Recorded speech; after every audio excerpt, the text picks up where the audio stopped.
Аскат Сыдыков коньки тебүүнү бала кезинен бери жактырат. Ал акыркы 4 жылдан бери спорттун бул түрүнө өзгөчө кызыгып, кыш мезгилинде сөзсүз муз үстүндө машыгат. Азыркы убакытта элдин баары эле стол кучактап, компьютер ойноп, жаратылыш койнунда эс албай калышты деген каарман шаардыктарды спортко көңүл буруу менен бирге ден соолукту чыңдоого чакырат. 3-4 жылдан бери кызыгып келем.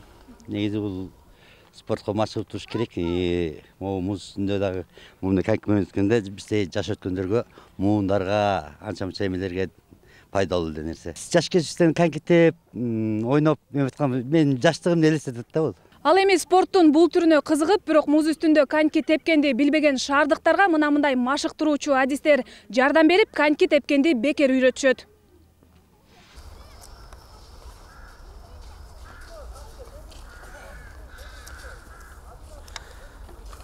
Ал эми Азиз Байтереков бул муз аянтчада машыктыруучу болуп эмгектенет. Ал келген эс алуучуларга муз үстүндө кыр темир тебүүнүн шарттарын көрсөтүп, алардын коопсуздугун камсыздайт. 1 жыл мурда муз үстүндө коньки тепкенди таптакыр билбеген каарман муз тебүүнүн техникасын жана анын тоңдуруу ыкмасын 1 жыл аралыгында өздөштүргөнүн жашырбайт. Кызыгуусу Кудай буйрса жакшы эле келип атышат, кичинекей балдар келип атышат, үйрөнүп атышат. Былтыр өзүбүз деле ушундай эле үйрөнгөнбүз, YouTube'дан карап эле өзүбүз конькиге туруп кеткенбиз.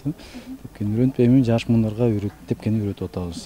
Азыркы тапта тоңдурулган муз аянтынын аянты 70 чарчы метр болсо, ал эми калыңдыгы 20 сантиметр. Муз тебүүнү каалагандардын саны арбын болгондуктан бул аянтча аздык кылат. Андыктан шаардыктардын эс алуусуна шарт түзүп берип жаткан тазалык ишканасындагылар бул муз аянтчанын аянтын кеңейтүүнү пландап жатышат. Баары эле азыр жаштар, кичи балдарбы, чоңдорбу бүт эле интернетте отурушат эмеспи? Ошондон бир мындай алаксытып, таза аба менен дем алып дегендей коньки тепкенден өзүлөрүнүн эле ден соолугуна пайдалуу. Ошону эл үчүн ачып коелу дедик. Эч жактан акча бөлүнүп берилген жок. Ошо өзүбүздүн демилге менен эле ошо балдар менен прожектор коюлду, анан муз аянтчасы коюлду. Анан элдер азыр эми билбегендер көп, ошо билгендер тегерек чектегилер келип атышат. Муз үстүндө коньки тебүүнүн сүйүүчүлөрү жаштар сейил багына саат 12:00 баштап түнкү 1-ге чейин келип эс алып кетсе болот. Алина Бактыбекова, Жантай Макенов, Пирамида.